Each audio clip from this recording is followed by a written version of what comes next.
All right, what's up, movie addicts?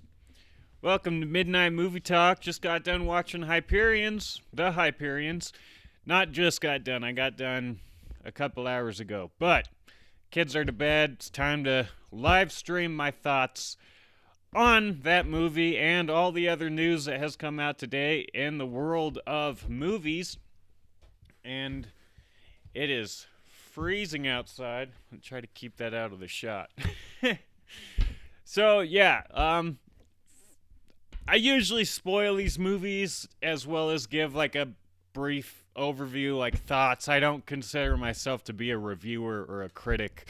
I've never made a movie, so I don't entirely have the ability to correctly critique something like that.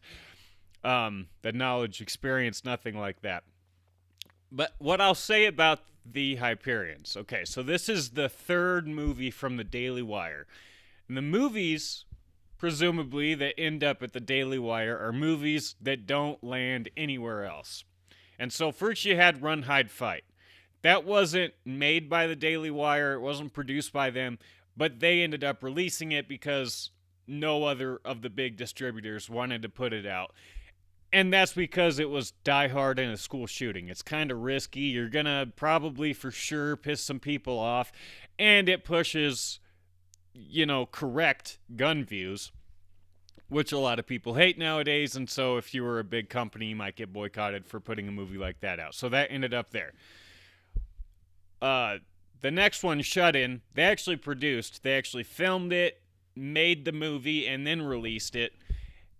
And that movie had been shopped around to all the different big studios, and everybody wanted to change it, and it ended up getting shelved, I think, because of COVID. But the version that the big companies were going to make was way different than the version that we ended up getting, which was true to the script and actually reflected the values that were written into it. And it's not like an overly conservative film, punch you in the face with principles or anything like that. It's just also not a movie that a big studio would put out because A, they don't want to take a gamble on, having these kind of values in a movie, but B, they want to have more control as opposed to just producing the product that they bought. Script, meaning they always have to go in and change something. So the third movie, Hyperions, before the movie going in, I said this in the pre-show, I said, okay, there's two reasons why this movie ended up at the Daily Wire. Either it sucks, no other studio wanted it, or it's so openly conservative that it's just not going to fly. It pushes values that the mainstream movie companies won't agree with. And it ended up being neither one of those things. The studios didn't want it, but that wasn't necessarily because it sucked. It was because it's a weird movie. They'd have a real hard time marketing that on a broad scale. It works perfectly at the Daily Wire because they're not pushing themselves as one particular genre or type of films that they're going to make.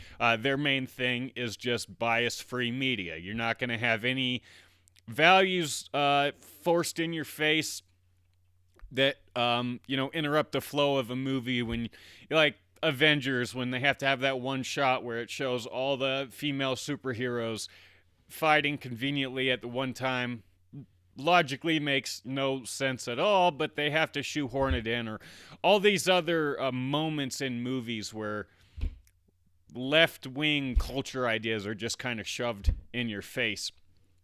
We see it in all the other ones.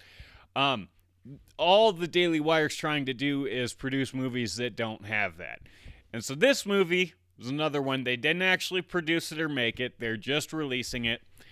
And it's just, I don't think it's a bad movie, but I didn't love it. It was really weird. First of all, it's shot like how it looks, the costumes, and the acting all reminded me very much of like a porno parody.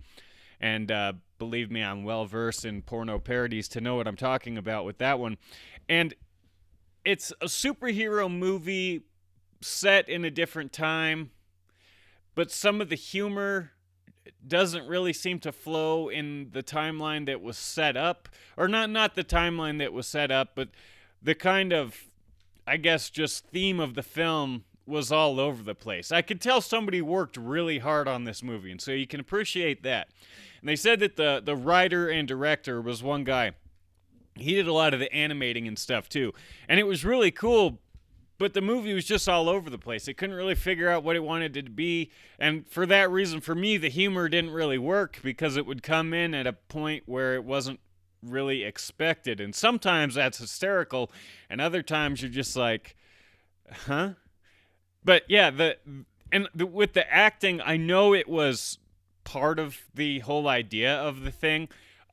It was like purposefully done this way, but like when they would start crying or show any kind of emotion, it was so funny to me. But they're portraying this as like a 1970s movie, and so they're reflecting that kind of acting. But the performances were just so over the top, just like cheesy, that and yeah, the movie was just all over the place with this, what it wanted to be. I think it just would have been hard to market. I haven't seen any reviews for it come out yet, and if it's actually a good movie, we won't really see any because they don't want to, push anything good that the Daily Wire's doing, the mainstream media companies that usually produce reviews. But yeah, I mean, it's nice to have that in there in the slate of Daily Wire movies, I guess, because you're not just getting one thing when you buy that service.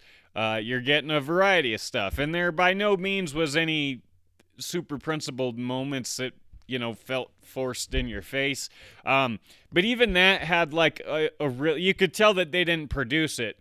But it wasn't super woke over the top, but there was even in a Daily Wire movie a really woke, dumb female superhero sequence that absolutely made no sense at all. And the violence was worse than like Marvel violence. It was just a weird movie. It's the fourth movie I've seen this year, I think. I saw Uncharted, Batman, Shut In, and now this.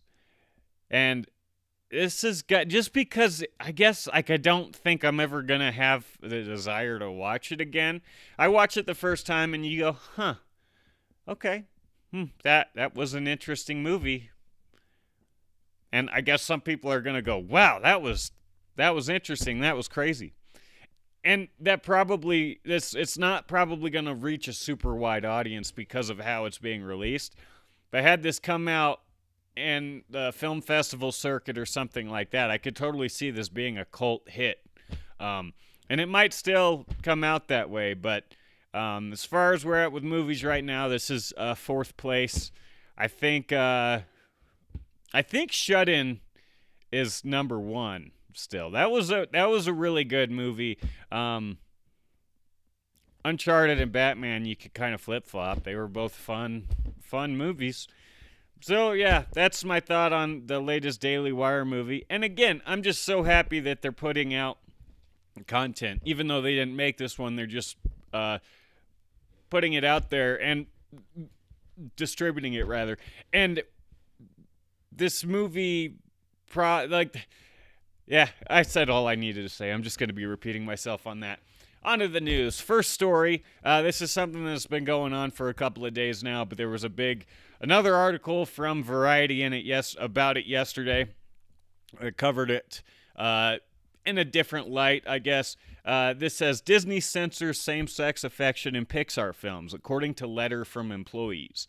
In a statement attributed to the LGBTQIA plus employees of Pixar and their allies obtained by Variety, employees of the animation studio alleged that Disney corporate executives have demanded cuts from nearly every moment of overtly gay affection, regardless of when there is protest from both the creative teams and executive leadership at Pixar. The stunning claim is part of a wider reaction to the company-wide memo sent to Disney employees by CEO Bob Chapek on Monday regarding its response to to the recently passed legislation in Florida known as the Don't Say Gay bill. In the memo, Chapek states that the biggest impact the company can make in creating a more inclusive world is through inspiring content we produce.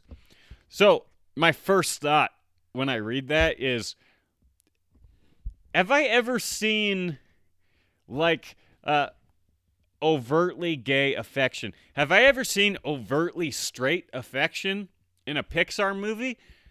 It's all about, they're like fish and toys, and I mean, I guess Up, that love story that was like the opening montage of a movie, that's overtly straight. But these are kids' movies. There's no overt affection, overt sexual affection. At least there shouldn't be in any of these movies. And I think Disney has been putting in more gay characters and things like that. I don't know about Pixar specifically. But this seems like just another reason to bitch. They know that these movies have to reach a wide audience, so they can't make like an extremely super woke film that's gonna alienate all the people that don't agree with the values that take their kids to see these movies. So I'm sure there has been pitch meetings where somebody says, "Oh, why don't we have, a transgender giraffe married to a gay toy," or whatever. I don't know how these meetings would go, but I'm sure some kind of crazy idea like that has been pitched and it's been shot down, because that, I think, would be overtly gay affection. But this whole Don't Say Gay thing is so funny to me because it's this Disney thing's calmed down a little bit because Bob Chapek said that he's like donating $1 million or a few $1 million to like a gay charity, which where's that money going? Anyways, and he's gonna meet with the guy DeSantis down there and tell him how he's a bigot or something like that. But this isn't an actual Don't Say Gay bill. That's what the opposers of the bill have dubbed it. But it's funny to me that the Democrats kind of trolled themselves on this one. They called it the Don't Say Gay bill to try to paint it in some kind of negative light. How they don't even want us talking about gay at all at school. We can't even say the word gay. And that's not actually what the bill is, but you have like all these actors, like Mark Hamill just posted on Twitter, gay, gay, gay, gay, gay, and everybody's doing that, thinking that they're like, putting their nose up at this bill, like it's a middle finger. It's like, you look ridiculous. Like they kind of trolled each other on that one. The actual bill, I think I had it because I talked about it the other day as well. All that the bill says is, let's see, classroom instruction by school personnel or third parties on sexual orientation or gender identity may not occur in kindergarten through third grade or in a manner that is not age appropriate or developmentally appropriate for students. That is the thing that's got everybody all up in arms. And the thing about it is, that right there doesn't specify gay, straight, anything. There should be no talk of that stuff in kindergarten through third grade. Yeah, I got some bots in the chat. There should be no talk of that in the school system. They're trying to not indoctrinate the kids. Because it kind of seems like that's starting to happen. You see these crazy videos on libs of TikToks of teachers, exposing their kids to really radical ideas that they should be able to come up with, or if they should be able to decide if that's how they want to be or not on their own. They shouldn't have this stuff forced on them, especially in the classroom. And this just says that between kindergarten and third grade, we're not going to push any sexuality, any stuff like that on them. And I think that's great. Gay or straight, we shouldn't be forcing that on kids. Where the kids pick up on that is in the culture. It's like in school, you're not taught that you have a mom and a dad. You assume mom and dad Because that's one of the things. It's like kids grow up not knowing that there's gays or something like that is the idea behind this. But in school, you're not taught that you have a mom and dad, at least not in kindergarten and third grade. You just have a mom and dad. You're not taught any of these, straight values, however you want to put it. It's just something that comes through in the culture. You watch TV shows, all the movies, it's a man trying to get a girl or a girl trying to get a guy. And the culture in that way is changing. Disney is already doing that. They're already behind it. But the employees think that they have to be doing more, I guess. There was a video that was by an animator for Disney who said that teachers really helped him out when he was a gay kid growing up. But he didn't say if it was in third grade or not. I mean, I think a lot of kids don't even really know. You're not even really thinking about that until later in life. I mean, I guess you know from a young age. I have no idea what I'm talking about, but it's a weird hill for them to die on right now. They're getting so worked up that Disney's not doing anything. So Disney in the past, the CEOs, the people in charge of Disney have paid these politicians, have donated to these politicians to have, they've donated to the campaigns of the politicians that are pushing this bill. And that's basically it. Nothing about this specific bill has been pushed by Disney. The issue was that Disney just wasn't protesting it enough. They didn't put out a statement denouncing it. They haven't agreed not to pay the politicians anymore. But the thing is Disney gets enough benefits from these politicians that it's still the negatives of having pissed off employees isn't going to outweigh the breaks and shit they get from putting in these political figures. And the other thing is the Death on the Nile. Death on the Nile was a movie that came out about a month or two ago, and it landed a release date in China. That was like a whole big story, big deal. Very hard to get movies, American movies, released in China right now. They had to jump through all sorts of hoops to get it done. To give, right now, we're taking all of consumer products made in the United States out of Russia because Russia's so terrible right now because of this Ukraine thing. China has been terrible.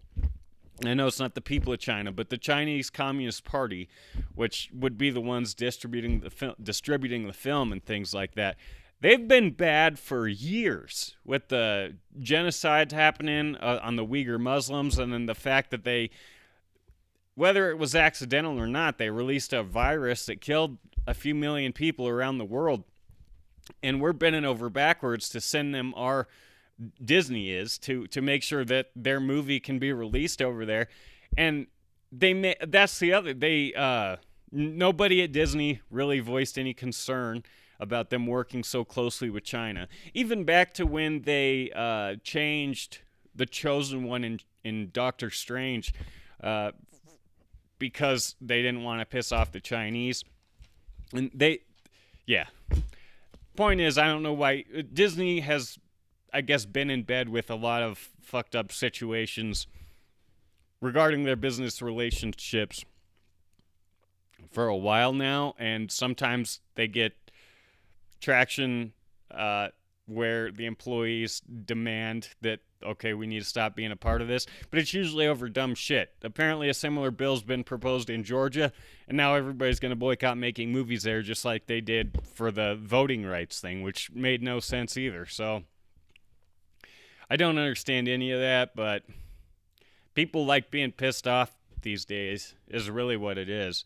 Because that bill shouldn't affect anybody. I mean, if you're really that pissed off that you can't expose kids to sexual ideas or any of that stuff in kindergarten, then you kind of got to explain that a little more. Like I said, you put those, I don't even want my kids watching movies that have these ideas overly pushed anyways, but they're already producing content like that. It doesn't need to be in the schools too. The kids are already seeing this shit on the cartoons and the movies and everything else they watch. This doesn't need to be in schools too. That's my thought on that. Here's a big story. This happened yesterday, and I'm actually, speaking of kids' cartoons, very upset about this news. This is from Screen Rant. Warner Brothers massively changes 7 movie release dates. Warner Bros. Has massively reshuffled its release schedule, moving Flash and Aquaman 2 back a year while bumping up the release of Shazam 2. Warner Bros. Makes a massive change to their release schedule, moving 7 films around, including 5 highly anticipated DC films. After a rough 2020 and a controversial decision to release their entire 2021 slate in theaters and on HBO Max on the same date, Warner Bros. Came rolling back into theaters with the new release of Batman, which grossed $134 million in its opening weekend. The future looked bright for Warner Bros. As Fantastic Beasts is set for release on April 15th to cash in on the Easter weekend, and the studio had a number of films based on DC Comics set to release. Buffering, technical difficulties. I gotta get some better connections out here. This is ridiculous. 2022 was supposed to be a year of DC as the Batman marked the first of 5 superhero films for the year. 2 Dwayne Johnson-led films, The League of Super Pets and Black Adams, were set for the summer, while 2 Justice League members, The Flash and Aquaman, would release films during the holiday season. Warner Bros. Even released a special trailer highlighting their live-action films to release in 2022, promising audiences these movies would be playing only in theaters. It appears, however, that trailer will likely be pulled, and it is now out of date due to Warner Bros. Altering their release schedule.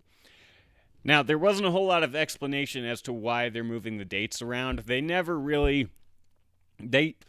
because that was opening the same day as Avatar 2.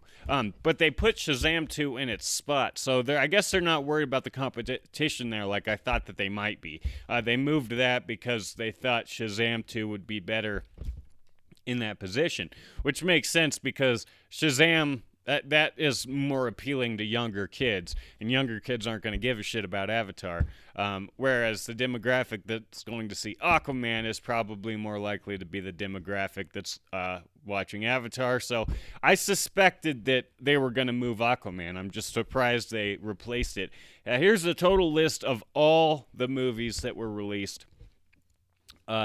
DC League of Super Pets, which was supposed to open on May 20th, is now opening July 29th. So bumped back a couple of months. Real bummed about that one. Get to that in a sec. July 29th was originally where Black Adam was supposed to come out. That's now moving back to October. So what, 5 months? Getting pushed back to October 21st.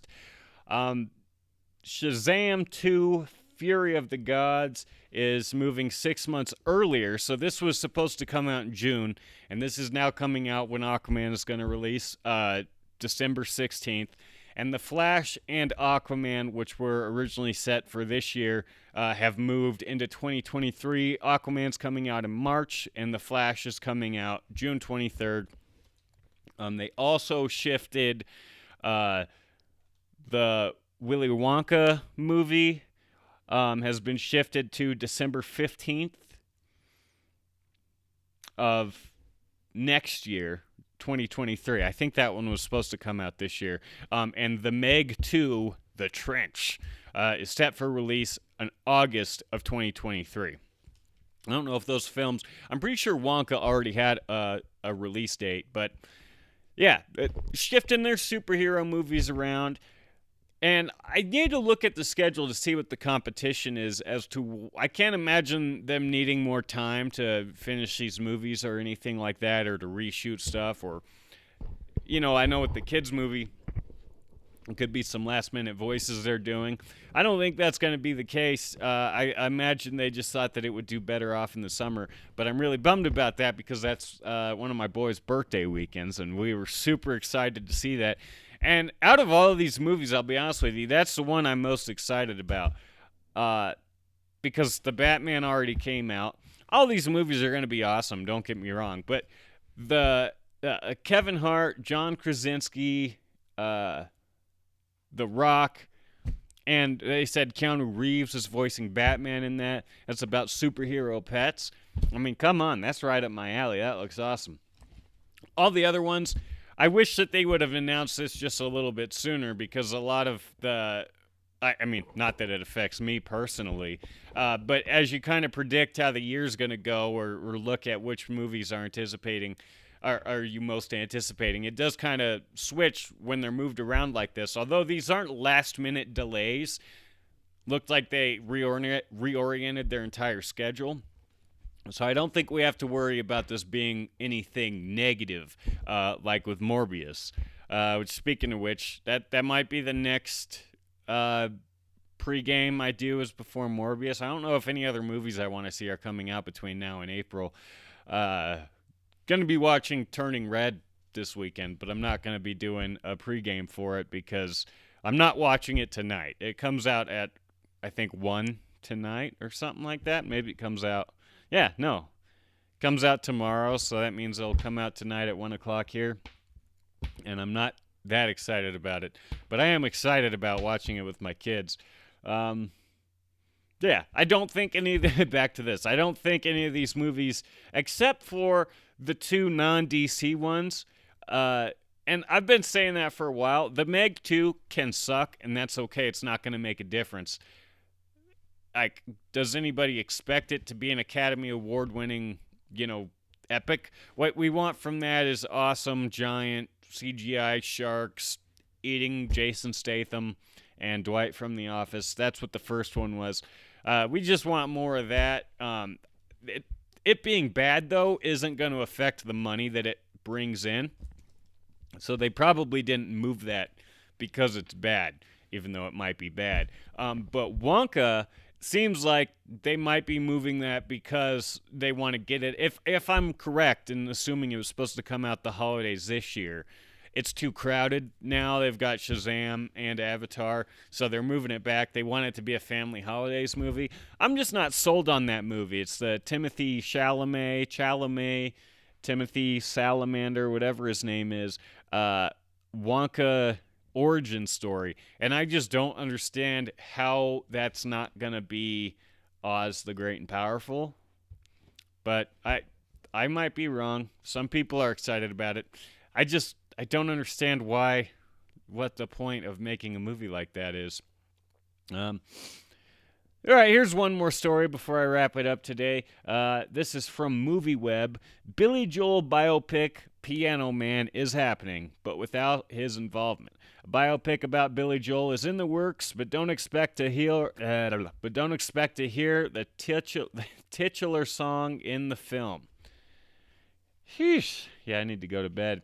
A Billy Joel biopic is now in the works. Variety reports that a biopic called Piano Man is happening at Michael J. Wright's Gigantic Studios, with Adam Ripp on board to write and direct. The film is said to chronicle Joel's early years, from when he was discovered as a teenage musician to playing in a Long Island cover band in the 1960s, before culminating with his breakout performance in 1972. Joel himself, however, is not involved with the project. The musician's rep says that he won't be granting the filmmakers right to use his music, name, likeness, or life story.